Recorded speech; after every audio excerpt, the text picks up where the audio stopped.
Então, pessoal, bom dia. Vamos dar continuidade aqui à nossa aula sobre dimensionamento de lajes maciças. Essa é a nossa videoaula 4.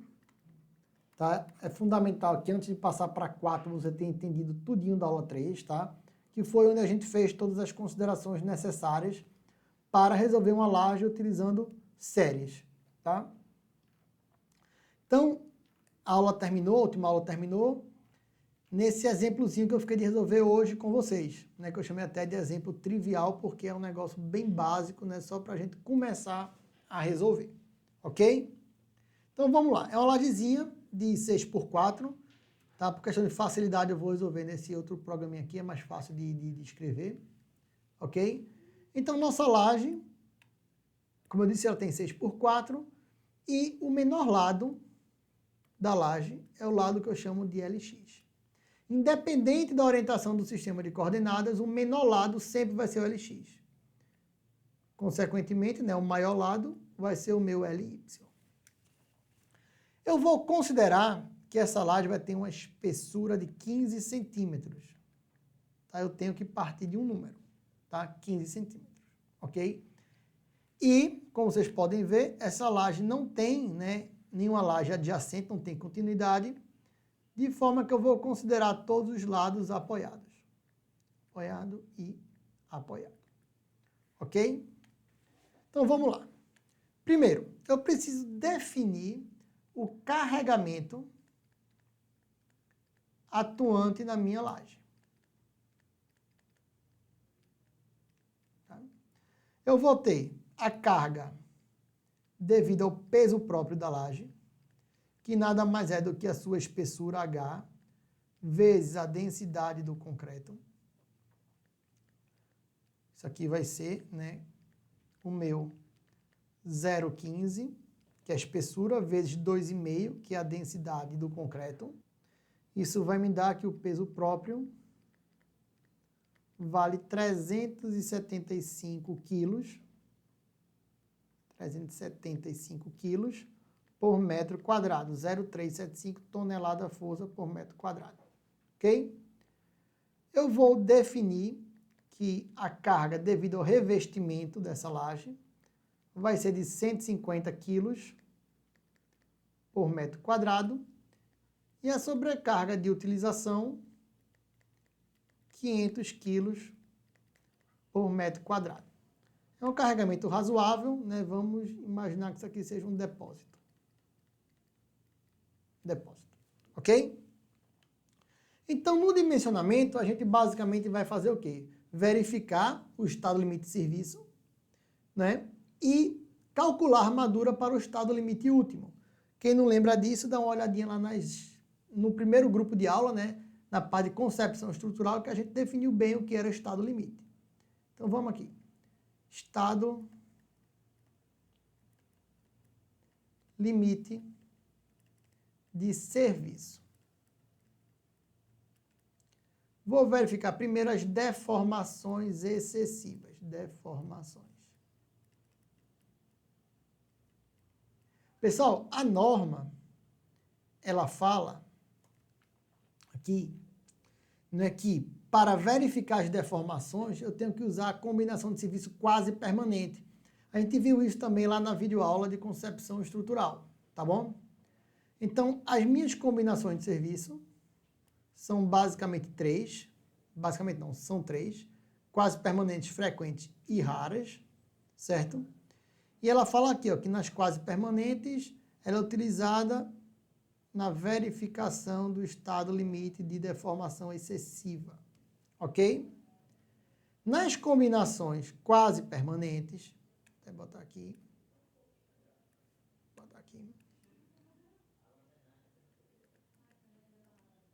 combinação quase permanente. Tá? Nas combinações quase permanentes, as cargas permanentes, elas são consideradas com seus valores característicos, sem multiplicar por nenhum coeficiente.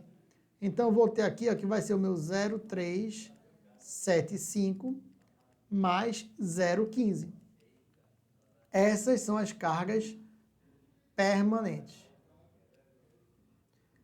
A minha sobrecarga de utilização, ela entra com o fator π2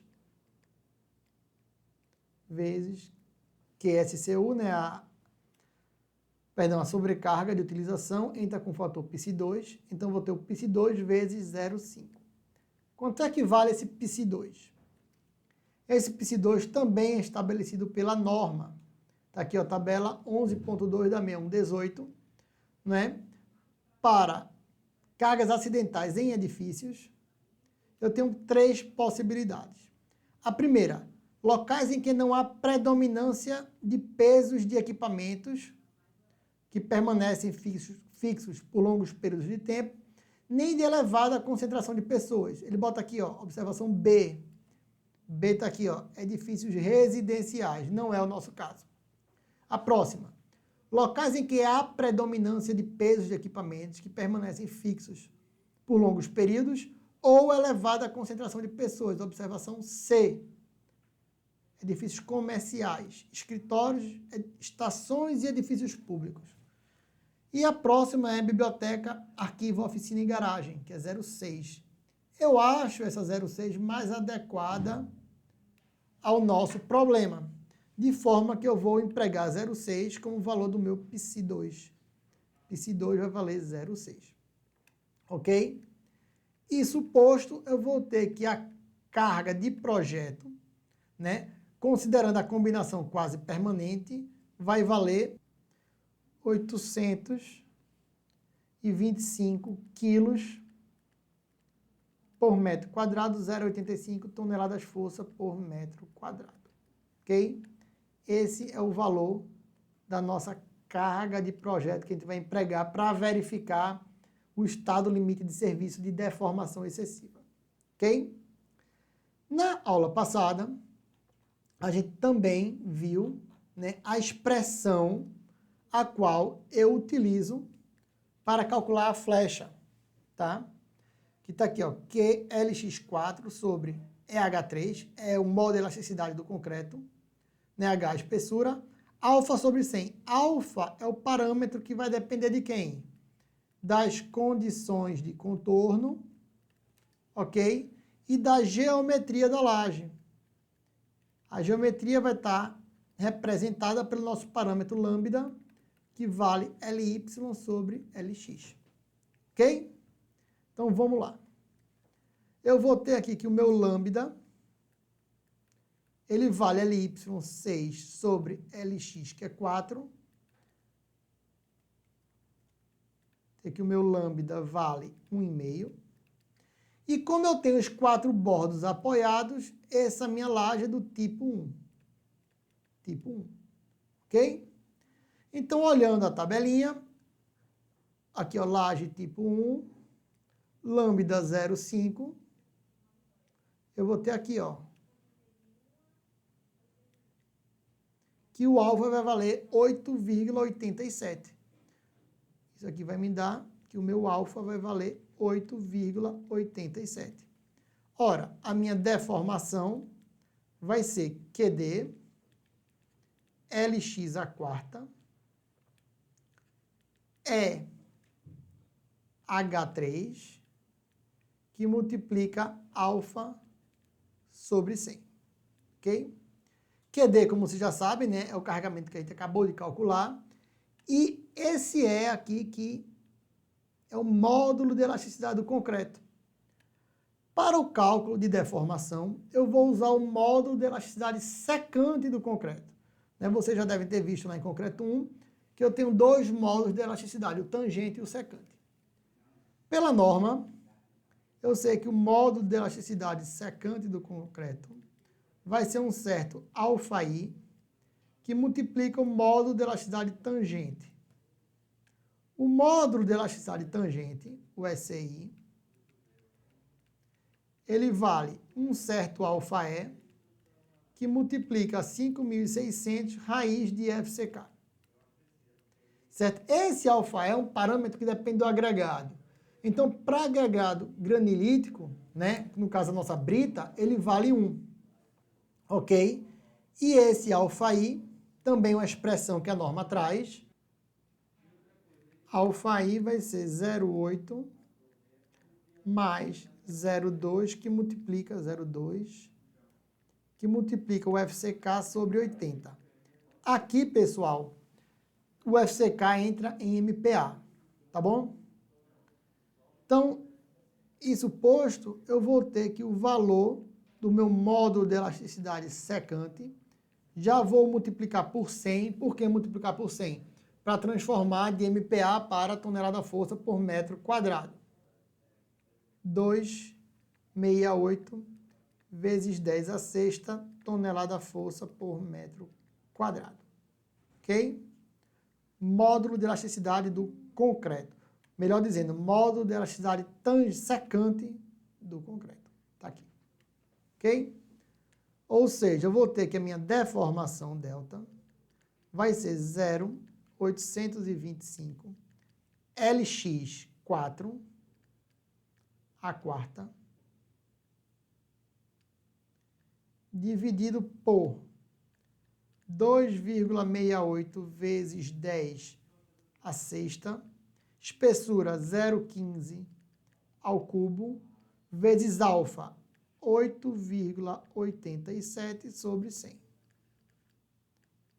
O meu delta vale 1,3 10 a menos 3 metros, ou seja, o meu delta é 1,3 milímetros, muito baixo, ok? Baixíssimo.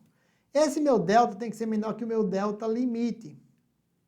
Voltando lá para a norma, o que é que ele fala sobre deformação limite? Aqui, ó. Para considerar a aceitabilidade sensorial, tá? Deslocamentos visíveis em elementos estruturais, L sobre 250. Então, isso aqui tem que ser menor do que delta limite, que vale L, é o menor lado, sobre 250. Ok? Então, L, vamos lá. Isso vai ser igual a, eu já vou colocar em milímetro, tá? 4 metros vale quanto? 4.000 milímetros sobre 250. Esse aqui vai dar quanto? 4.000 milímetros sobre 250, 16 milímetros, 1,6 centímetros. Ou seja, eu estou com folga. Ok, pessoal? Alguma dúvida até aí? Deixa eu salvar isso aqui logo. A gente precisa agora verificar o estado limite de serviço de vibrações. O que é que a norma fala sobre isso? Vamos aqui voltar para a norma. Está aqui. Ele fala aqui, né, vibrações sentidas no piso, eu tenho que ter L sobre 350. Agora, ó, checa só. O deslocamento é devido apenas às cargas acidentais, tá bom? Então, deixa eu aqui ocultar isso aqui. Colocar aqui vibrações. Vibrações. Engoli um B ali, não foi? Vibrações. Eu vou ter que o meu delta vai ser QSCU, que multiplica LX4 sobre EH3 alfa sobre 100. Vou destacar aqui, ó, que é devido a sobrecarga apenas, tá? Esse meu delta vai valer 1,3 milímetros. Ok? Vou voltar isso aqui, tá? Que eu me confundi aqui nesse resultado aqui. Na verdade, esse resultado aqui não é 1,3 milímetros. Tá? Isso aqui vale... Aqui, ó. Flecha máxima é 2,1 milímetros. 1, 2, 3. Ok? Então, aqui eu me confundi na hora que eu copiei. Isso vale 2,1 milímetros, que continua dentro, né, do meu limite de 1,6 centímetros, tá? Deixa eu só aqui fazer a compatibilização das unidades. Vou botar aqui. Só para registrar, né? Que eu usei milímetro, é interessante colocar aqui também em milímetro. 16 milímetros. Ok? E aqui na deformação, devido à sobrecarga de utilização, né, é onde eu tenho realmente o valor de 1,3 milímetros. Isso tem que ser menor que o delta limite, que como a gente viu, vale Lx sobre 350. Tá? Lx sobre 350, novamente eu vou ter 4.000 milímetros sobre 350. Isso vai me dar aqui, ó, 4.000 dividido por 350, 11,42 milímetros.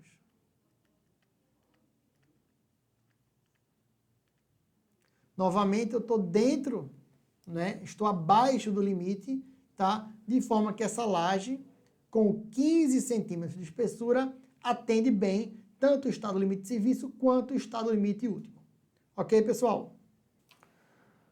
Preciso agora trabalhar o meu estado limite último, ok? Que é onde eu vou determinar realmente a armadura da minha laje. Estado limite último. Vejam só, no estado limite último, eu vou determinar a armadura, né, como eu já havia dito. No caso dessa laje, ela está apoiada nos 4 bordos, eu não tenho armadura mínima. Perdão, eu não vou ter armadura negativa, tá? A norma recomenda a armadura mínima negativa, que a gente vai ver isso lá na frente no detalhamento, tá? Que não é agora. De forma que eu vou precisar apenas de uma armadura positiva, disposta na direção X, certo? Que eu vou chamar de ASX, área de aço na direção X. E vou ter uma armadura disposta na direção Y, que, obviamente, eu vou chamar de ASY. Ok? Pessoal, para calcular essa armadura, é a mesma coisa que você fazia com viga. Só que agora a sua seção transversal vai ser um retângulo cuja base vai ser 1 metro e a altura da seção vai ser a espessura da laje. Ok? Então, eu vou ter uma, aspas, né, viga de 1 metro por 15. E essa armadura vai ser disposta aqui embaixo, certo? Posso até desenhar aqui, ó. Vou botar meia barra. Por que meia barra? Isso é só representativo, tá, pessoal? Porque essa laje continua para a esquerda e continua para a direita. Certo? Então, eu vou ter aqui, ó, meia barra. O outro pedaço da barra vai estar, né, no trecho que eu não desenhei, no metro seguinte. Vou ter aqui, ó, mais meia barra. E as barras aqui no interior. Então, vamos determinar essa área de aço daqui. Ok? Isso tanto na direção X quanto na direção Y. Então, eu tenho um momento fletor que vai atuar na direção X, MDX, e vou ter um momento fletor que vai atuar na direção Y, MDY. Agora aqui vale uma observação, tá? Isso é bem, vou dizer assim, para não confundir, tá? Deixa eu apagar isso aqui. Então, repara só, pessoal, na sutileza. O momento que vai demandar a armadura na direção X, ele está atuando, na verdade, na direção Y. O momento fletor vai estar atuando aqui, ó. Esse momento MDY é que vai demandar a armadura ASX. Ok? Consequentemente, o momento horizontal, o momento que vai atuar em X, é que vai demandar a armadura em Y. Tá? Só que isso é assim uma confusão danada. Então, o livro que eu gosto de seguir, que é o Schuster, certo? Ele diz o quê? Ele diz que o momento MDX, vou escrever aqui, para ninguém confundir, tá? MDX não é o momento na direção X, é o momento que, vou botar aqui entre aspas, né? Exige, na falta de uma palavra melhor, armadura na direção X. Por outro lado, obviamente, o MDY vai ser o momento que exige armadura na direção Y. Ok? Então, feito esse registro, o que é que a gente viu na última aula? Vamos aqui, tá aqui. O cálculo dos momentos é feito por essas expressões aqui. Ok? No nosso caso, como a nossa laje é tipo 1, eu só vou ter momento fletor positivo. Então, eu vou ter que o meu MDX vai ser o meu Mi positivo na direção X, que multiplica quem? QD, LX3, é isso mesmo? LX2, perdão. LX2 sobre 100. Primeira observação, né? Esse Mi-X positivo é um parâmetro que depende da geometria e das condições de contorno. E esse QD agora é para o estado limite último. Não é o QD que a gente usou anteriormente, certo? Não é o QD que a gente usou anteriormente para calcular, né, as deformações. Eu vou usar agora a combinação última, ok? Então, vamos lá. O que é que eu vou ter? Eu vou ter que o meu QD vai ser 1,4, que multiplica 0,375 mais 0,15, mais 1,4, que vai multiplicar a sobrecarga de utilização, que é o meu 0,5. QD, aqui é o meu QD de estado limite último, está aqui, 1,435. 1,435, ok? Tonelada-força por metro quadrado. De forma que eu vou ter, sim, e o meu parâmetro Mi? Quanto é que vale o meu parâmetro Mi? Tem essa tabelinha que já está lá no AVA, certo? Eu tenho aqui, como eu já disse, o caso 1, o meu lambda é 1,5, eu tenho o meu MX vale... Meu MX vale 786 e o meu MY 425. Esse meu Mi 786. De forma que eu tenho que o meu momento MDX 786, que multiplica 1,435. LX, sempre eu vou usar LX. Não importa se o momento é em Y ou se o momento é em X. Eu sempre uso LX. Isso é fácil de decorar. 4 ao quadrado sobre 100. MDX vai valer... Vamos aqui ver aqui, ó, o meu MDX está aqui, ó, 1,80. 1,80 tonelada-força vezes metro, que é a unidade de momento por metro. Por metro. Ok? Pessoal, esse valor de MDX é o valor que você vai utilizar para calcular a armadura. E como eu disse anteriormente, essa armadura ela é calculada a partir da teoria de flexão, aquela mesma que você viu lá semestre passado em concreto 1, para calcular a armadura de viga, tá? De propósito, eu não vou fazer isso, vou deixar isso a cargo de vocês, tá? E na próxima aula a gente vai verificar isso daí. O mesmo você vai fazer para o momento em Y, tá? O seu MDY. Você vai fazer essa mesma continha. O que é que vai mudar? Apenas o lambda, que você vai usar 4,25. Ok, pessoal? Foi um prazer, vou ficar por aqui, tá bom? Como eu disse, próxima aula vai ser uma aula presencial, né, da semana que vem, onde vamos tirar dúvidas sobre esse exercício e eu quero que vocês tragam ele pronto.